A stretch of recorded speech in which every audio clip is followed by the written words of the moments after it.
My family has owned a small cottage in northern Ontario for more than 50 years. It's a place of good memories, but last summer something happened there that changed how I feel about those woods forever. Our cottage is tiny, so to make room, we built a separate sleeping cabin nearby. We call it the Bunkie. It's just one room sitting right on the edge of the property, surrounded by a wide, loose stone driveway. It was early morning, that grey time just before the sun fully hits the trees. I woke up suddenly, while my cousins were still dead to the world. At first, it was quiet. Then, I heard it. Crunch, crunch, crunch. It was the unmistakable sound of feet on the gravel outside. My first thought was that my dad was coming from the main house to wake us up. I waited for the door to open, but it didn't. The footsteps didn't lead to the door.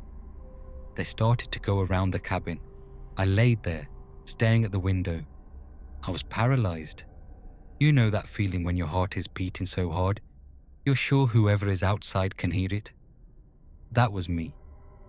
It was light enough out that, if anyone, even a tall animal, walked past that window, I would have seen their head, or at least a shadow. But as the footsteps circled the Bunkie, time after time, the window stayed empty. There was nothing there. Yet the sound was heavy, rhythmic. It sounded like someone in hard-soled shoes walking with purpose. I've spent my life in these woods. I know what a deer sounds like. They have a specific 4-beat gait. I know what a bear sounds like. This was 2-legged. And it was persistent. It just kept circling us, like it was inspecting the walls, looking for a way in. I felt so exposed, like a fish in a glass bowl. I didn't want to wake my younger cousin who was sleeping right beside me. I didn't want her to feel the terror I was feeling. So I slowly, painfully crawled off the bed and onto the cold floor. I grabbed my phone with shaking hands and called my dad. When he finally came out of the main house, the sound stopped instantly. My dad looked everywhere, but he found nothing. No person, no animal. He told me it was probably just a deer and that the gravel makes everything sound louder. But I know what I heard. Animals don't pace in perfect circles around human buildings for 10 minutes straight. And animals aren't invisible when they pass a window in broad daylight. I try to be logical. I really do. But every time I go back to the Bunkie now, I can't help but wonder.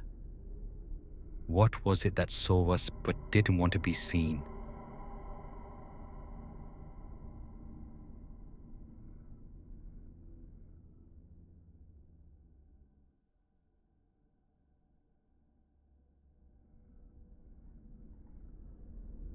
I consider myself a seasoned outdoorsman. I've spent more nights under the stars than I can count, especially in the rugged mountains of southern Appalachia. But what happened in August 2022, in the far corner of Sumter National Forest, was the last time I ever camped alone. I had parked my car on an old, overgrown logging road and hiked about 2 miles up to a ridgeline. I was roughly 5 miles from any sign of civilization, deep enough to feel the solitude, but not so far that it felt irresponsible. It was a typical South Carolina summer. Thick, heavy humidity, and a heat that didn't let up, even as the sun began to dip behind the peaks. I found a perfect spot right on the edge of the tree line, overlooking a grassy clearing. Because of the heat, I left the rain fly off my small, one-man tent. It was just me and the mesh netting, giving me a blurry, dark view of the woods around me. I fell asleep to the usual symphony of the South. Crickets, cicadas, and the rustle of small animals. But then, the dream started. In the nightmare, I was lying exactly where I was in real life, I was in my tent in the same position, staring at the mesh. In the dream, I turned my head to the left and saw a massive, dark silhouette. 2 glowing red eyes were pinned on me, staring through the netting from just inches away. I snapped awake in a cold sweat. My heart was hammering against my ribs. I checked my watch. 4:36 a.m.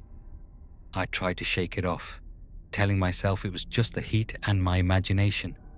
Then, exactly 1 minute later, the silence was shattered.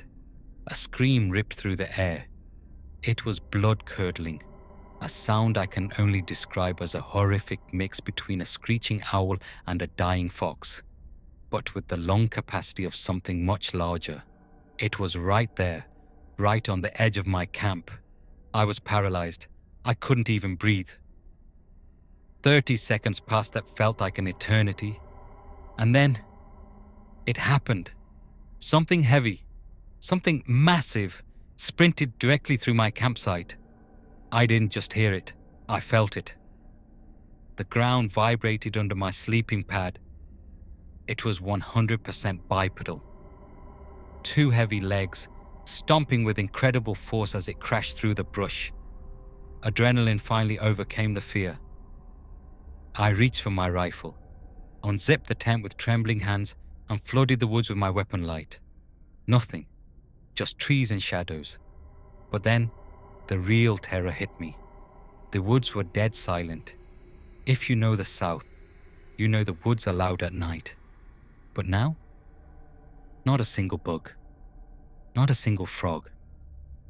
Total, oppressive silence. Whatever had just run through my camp had terrified every living thing for miles. I didn't sleep another second.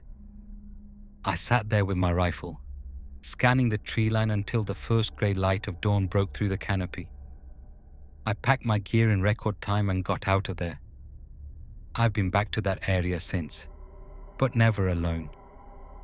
Some people tell me it was a dogman, others say Bigfoot. Honestly, I don't know what it was, and after feeling those vibrations on the ground, I don't think I ever want to find out.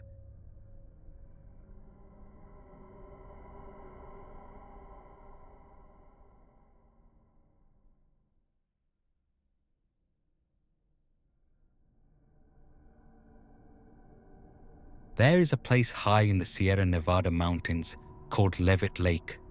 It sits at an elevation of 9,000 feet, tucked inside a natural stone amphitheater. Getting there is a brutal 1-hour off-road crawl that only a high-clearance 4x4 can survive. It's the definition of secluded. We were a group of 6 friends in 4 trucks. Most of us had rooftop tents perched high above the ground. We felt safe, surrounded by friends and steel. But as the fire died down that Saturday night, a massive windstorm hit. It wasn't just a breeze, it was a hurricane-force gale that shook our heavy trucks like they were toys. I managed to drift off, but around 2 a.m., I snapped awake. Through the roar of the wind, I heard a whisper. It was my friend Matt. He was saying my name right outside the tent. Alec? Alec? It didn't feel right. There was no flashlight beam, no knock on the truck, just that whisper. I told myself if he really needed that extra blanket I'd promised him, he'd knock. He never did. The wind just kept screaming, and eventually, I fell back into a light, uneasy sleep. At 3 a.m., the wind doubled in strength. My rainfly was slapping so hard I thought the tent would tear apart. As I sat there, paralyzed, I heard another friend, Ethan. This time, it wasn't a whisper. It was his normal, calm voice, just inches away from my head. Alec. My heart stopped. In that kind of storm, you have to yell to be heard. But he was calm, too calm. Then, I heard my other friend Mason say, "Oh, he got that shit on." For a second, I felt relief. I thought they were outside together, looking at my rainfly. I reached for the zipper to join them, but as my hand touched the metal, a cold realization hit me. I looked out the small gap in the window. Pitch black. No flashlights. No figures. No one was out there. Suddenly, the truck moved. This wasn't the wind. Something heavy jumped onto my rear bumper. I felt the suspension compress. Then, it hopped onto the bed cover, then the roof, and finally, I saw the fabric of my tent roof indent. Something was standing directly on top of me. One huge gust of wind later, the weight vanished. The next morning, I confronted them. All of them swore on their lives they never left their tents. Ethan had gone out once to fix his own gear, but he never said a word. He didn't even go near my truck. Looking back at my old photos, I realized this wasn't the first time something strange happened near that lake. A year ago, Ethan and I had to camp halfway up the trail. That night, we both heard something massive. Something with heavy rhythmic footsteps circling our trucks in the dark. We brushed it off as a bear back then, but now, 2 days later, I still can't unhear those voices. They sounded exactly like my friends. But I keep asking myself, what if I had opened that zipper? What would have been waiting for me on the other side?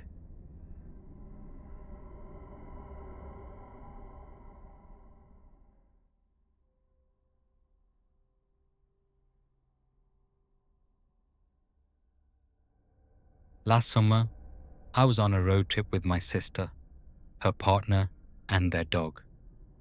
We were driving through the dense forests of southern Oregon toward northern California. It was a beautiful sunny day, but as we hit Highway 199, a strange heaviness settled in the car. It was an unexplainable off feeling, like the air was too thick to breathe. We passed through Cave Junction, a town that felt so sketchy we didn't even dare stop for a bathroom break. We pushed on, crossed into California, and pulled into the Collier Tunnel rest area. That's where reality started to unravel. There was only one other car parked near us. In the pet area, a white pit bull mix was wandering around alone. No collar, no owner. Because of the loose dog, we kept ours in a car, watching the area closely. My sister and I headed to the restrooms. Near the entrance, a van was parked with its doors wide open. A man was yelling at a woman inside, and Eminem was blasting from their speakers. I remember it clearly because I liked the song. 10 seconds later, we walked out. The music was still playing, but the song had changed. We got back to our car, and my sister's partner went in next. While we waited, we watched the man in the car next to us. He was an older guy. Big white beard, plaid shirt, looked like a rugged local. He got out, called for the white dog, and went to fill a water bowl. He seemed frustrated that the dog wouldn't listen. He sat back in his car with the door open, still calling for it. Then, in the blink of an eye, it happened. The white dog, the bearded man, and his car were just gone.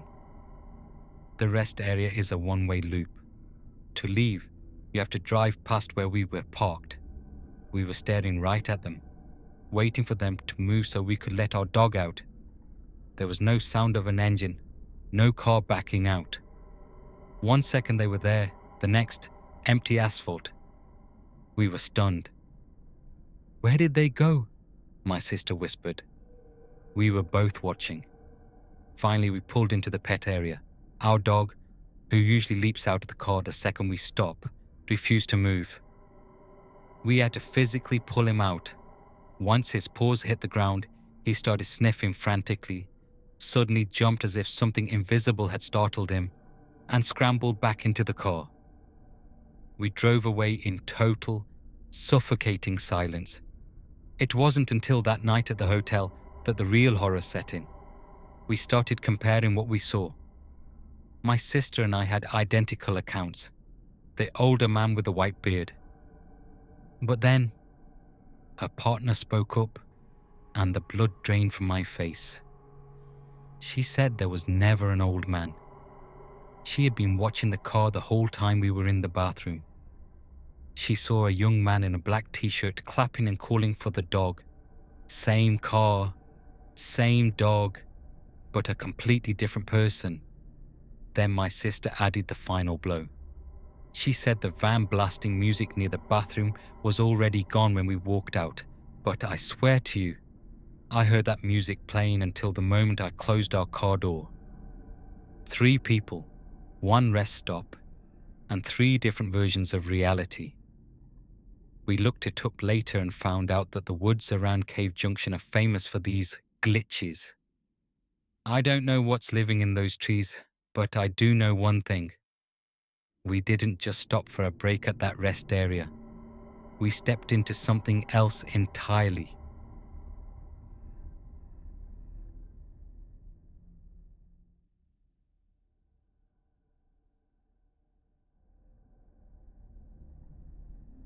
Before the coal mines changed the landscape of Horsepen, the valley was a hidden sanctuary. Long before my family settled there, ancient tribes used the steep-walled canyons to raise horses. By the time my kin arrived, the tribes were gone, leaving behind nothing but arrowheads, pottery, and whispers of stories that seemed to cling to the trees. My grandfather spent his life in those woods. He was an explorer by nature, always searching for hidden cave entrances while out hunting. One afternoon, deep within the wooded slopes, he stumbled upon a small jagged opening in the earth. It looked narrow, but he could tell it opened up into something much larger. He returned a few days later with his younger brother and a single candle. They had to crawl on their bellies through the rough, cold earth just to get inside. The first chamber was small, just big enough for them to kneel. When they lit the candle, the flickering flame revealed drawings on the walls. Strange, rudimentary sketches of massive animals, all of them facing deeper into the cave, all of them pointing the way. The brothers pushed forward into a narrow passage. It was a tight squeeze. They could stand, but they couldn't turn around. The path flattened out and then took a sharp, jagged turn to the right into a second chamber. As my grandfather stepped inside, the dull light of the candle caught a shape. He froze. Standing there, right in the center of the room, was a person. It wasn't a flat painting on the wall. It was a 3-dimensional figure, standing tall in the dark. My grandfather stopped, his heart racing, waiting for the figure to move. But it stayed perfectly still. As they crept closer, the ceiling opened up, and the candlelight revealed the terrifying truth. The figure was massive, looming several feet taller than either of them, and it had no head. It wasn't a man. It was a statue, but not one brought from the outside. It had been carved directly from the cavern wall, as if it were emerging from the very stone of the mountain. The front was worn smooth by time, but the back was ridged and raw. And the break at the neck, it was sharp, violent, as if the head had been forcefully struck off centuries ago. They didn't feel a sense of immediate danger, but rather a crushing sense of unsteadiness, like they were uninvited guests in a place that had been sealed for a reason. The headless sentinel stood there in the dark, guarding a secret they weren't meant to know. They didn't stay long. The feeling of being watched by something that couldn't see was too much to bear. My family doesn't own that land anymore, but I know that deep in the hills of Horsepen, hidden by the brush and the shadows, that headless figure is still there, waiting in the silence, waiting to be found again.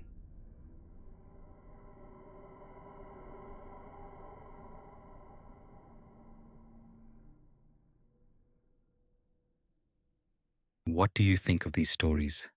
If you've ever experienced anything like this, share it in the comments below.